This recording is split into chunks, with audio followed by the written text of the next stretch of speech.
भद्रावती येथील RTE right to education कायदा 2009 अंतर्गत प्रवेश प्रक्रियेत करण्यात आलेल्या बदलाविरोधात वंचित बहुजन आघाडी भद्रावती शहर व तालुका आघाडीच्या वतीने आंदोलनाचा पवित्रा घेण्यात आला आहे.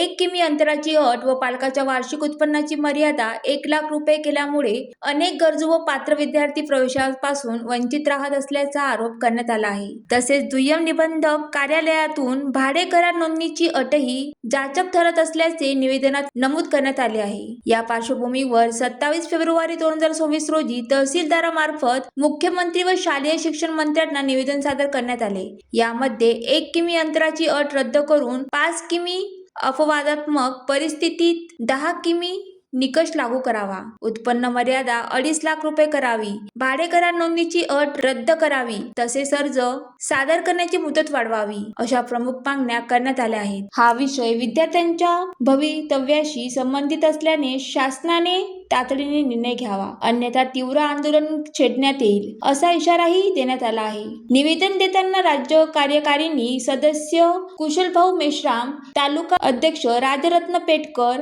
शहर अध्यक्ष स्वप्नील कोल्हटकर, महिला आघाडी शहर अध्यक्ष तथा नगरसेविका राखीताई रामटेके, नगरसेविका जयश्री दुर्योधन, नगरसेविका उज्ज्वला साव, नगरसेविका रंजना गिरडकर, मिलीताई वाघ, लताताई टिपले, डॉक्टर अमित नगराळे, अजय पाटील, अनुराग खाडे, विजय इंगोले, धर्मराज गायकवाड, विठ्ठल पुनवटकर, गमतीदास रायपुरे, बंडू गिरडकर, संकेत चिमुरकर, भीमा भोवते आदी पदाधिकारी व कार्यकर्ते उपस्थित होते. सुनील देदावार, जौरादीप न्यूज, भद्रावती.